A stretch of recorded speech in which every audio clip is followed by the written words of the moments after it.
दोस्तों आज हम जो पोएम पढ़ने जा रहे हैं इसका टाइटल है हॉक्स मोनोलॉग यानी एक उकाब की खुद कलामी। मोनोलॉग का मतलब होता है जब आप अपने आप से बात करते हैं और इसको लिखा है टेड ह्यूएस ने जो 1930 में पैदा हुए और 1998 में इनकी डेथ हुई। ये बेसिकली एक उकाब की खुद कलामी है। एक उकाब जो है वो हमें बताता है अपने बारे में, अपनी क्रिएशन के बारे में और अपने शिकार करने के तरीके के बारे में। और इस पोएम के ज़रिए पोइट जो है वो दर हकीकत जो ताकतवर लोग होते हैं, जो बादशाह होते हैं, उनकी जो अप्रोच होती है उसको हमारे सामने रखना चाहता है। I sit on the top of the wood. उकाब कहता है कि मैं बैठा हूँ एक जंगल के ऊपर, ठीक है, at the top of the would, यानी कि एक जंगल है और उसके बिल्कुल ऊपर टॉप पे जो है मैं बैठा हुआ हूँ। माई आइज़ क्लोज्ड और मेरी जो आंखें हैं वो बंद हैं। इन एक्शन, एक्शन का मतलब होता है हरकत, और इन एक्शन के मैं बिल्कुल साकित, बिल्कुल जो है वो स्टिल बैठा हुआ हूँ। No falsifying dream between my hooked head and hooked feet, यानी मेरा मुड़ा हुआ सर और जो मेरे मुड़े हुए पाँव हैं उनके दरमियान कोई भी झूठा ख्वाब मुझे गुमराह नहीं कर सकता, यानी कोई भी चीज़ मुझे डाइवर्ट नहीं कर सकती। और इन स्लीप, या जब मैं सो रहा होता हूँ तो सोने में भी मैं रिहर्सल करता हूँ, मैं मशक करता हूँ।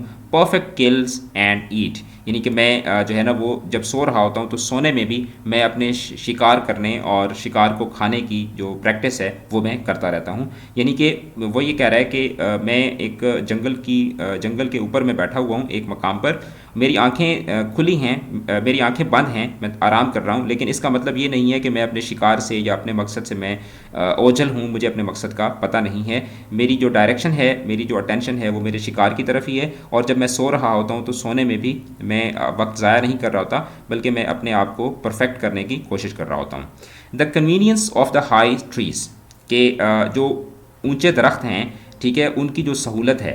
द एयर्स बियॉन्ड से एंड द सन्स रेज, यानी कि हवा की जो उछाल की कुव्वत है, ठीक है। बियॉन्ड से मतलब जो हवा की जो उछाल की, जैसे हवा चीज़ों को ऊपर की तरफ उछालती है, तो हवा की जो उछाल की कुव्वत है, एंड सन्स रेज और सूरज की रोशनी, are an advantage to me, तो ये जो चीज़ें हैं ये मेरे लिए क्या हैं, मेरे लिए फ़ायदा मंद हैं।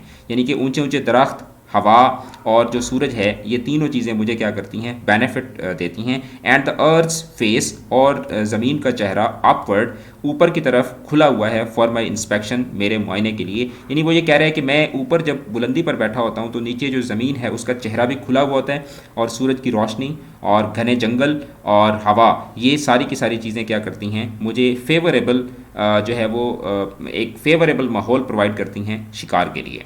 उसके बाद वो ये कहता है कि my feet are locked upon the rough bark. Rough bark मतलब कि एक जंगल है, एक जंगल के अंदर एक दरख्त है, ठीक है, और उस दरख्त के ऊपर उसने अपने पाँव जो हैं उनको लॉक कर रखा है। My feet are locked upon the rough bark, it took the whole of creation to produce my foot, ठीक है। It took the whole of creation to produce my foot, यानी वो ये कहता है कि मेरे पाँव जो हैं उनको बनाने के लिए it took the whole of the creation, के कुदरत को बहुत बहुत सारा वक्त लगा, कुदरत को बहुत सारा टाइम लगा मेरे पाँव बनाने के लिए। माई ईच फैदर, और मेरा एक एक पर बनाने के लिए। Now I hold creation in my foot, अब जो है वो तमाम की तमाम मखलूक जो है उसको मैं अपने पाँव में उठा लेता हूँ। यानी कहता है कि खुदा ने मुझे बहुत फुर्सत से बनाया है, खुदा ने मुझे बनाने में बहुत मेहनत की है, और उस मेहनत का नतीजा ये है कि अब मेरे पाँव में इतनी ताकत है कि मैं अपने पाँव में तमाम मखलूक जो है उसको उठा लेता हूँ।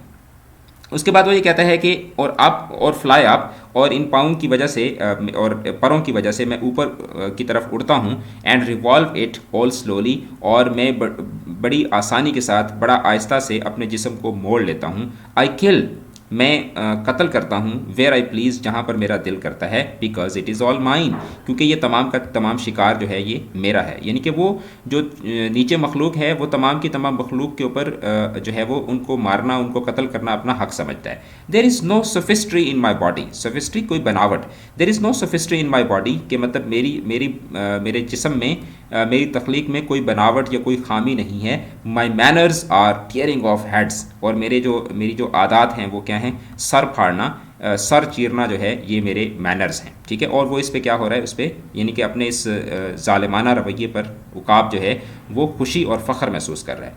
और वो कहता है कि द अलॉटमेंट ऑफ डेथ, यानी वो ख़ुद को क्या कह रहा है, वो ख़ुद को अलॉटमेंट ऑफ डेथ कह रहा है कि मैं एक तरह से कह लेना कि मैं मौत का पैगाम हूँ। For the one path of my flight is direct, ठीक है। क्योंकि मेरा जो रास्ता है, मेरी जो उड़ान का रास्ता है वो बिल्कुल सीधा होता है through the bones of the living, और मेरा जो उड़ान का रास्ता है वो जीने वालों की हड्डियों में से गुजरता है। क्या मतलब कि मैं जब ऊपर से, आपने देखा होगा कि उकाब जब ऊपर से उड़ता है तो वो सीधा अपने शिकार के ऊपर आकर झपटता है, और उसके जो पंजे हैं वो जिस चीज़ के ऊपर भी वो झपट रहा होता है, मछली हो, बकरी हो, कोई भी चीज़ हो, तो वो उसके पंजे उस जानदार की हड्डियों में से घुसकर गुजर जाते हैं। No argument assert my right, कह रहे हैं कि मुझे अपना हक जताने के लिए किसी दलील देने की कोई ज़रूरत नहीं है कि मैं पहले दलीलें दूं और दलील देकर मैं अपना हक साबित करूं। मुझे किसी किस्म की कोई दलील देने की ज़रूरत नहीं है। उसके बाद वो ये कहता है कि the sun is behind me, सूरज जो है वो मेरे पीछे है। Nothing has change since I began, जब से मैंने अपना सफ़र शुरू किया है तब से कुछ भी नहीं बदला, कोई बदलाव नहीं आया, दुनिया वैसी की वैसी ही है। My eye has permitted no change, क्योंकि मेरी आंखें जो हैं वो किसी भी तब्दीली की इजाज़त नहीं देती, यानी वो ख़ुद को बादशाह समझता है और कहता है कि मैंने किसी तब्दीली की इजाज़त ही नहीं दी।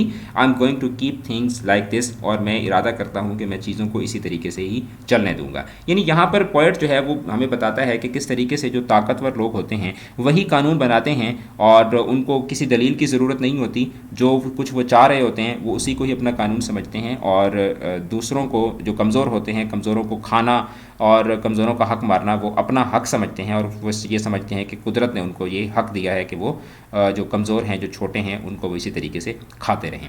अगर आपको ये पोएम अच्छी लगी तो आप इसको लाइक कीजिएगा और इसको दोस्तों के साथ ज़रूर शेयर कीजिएगा।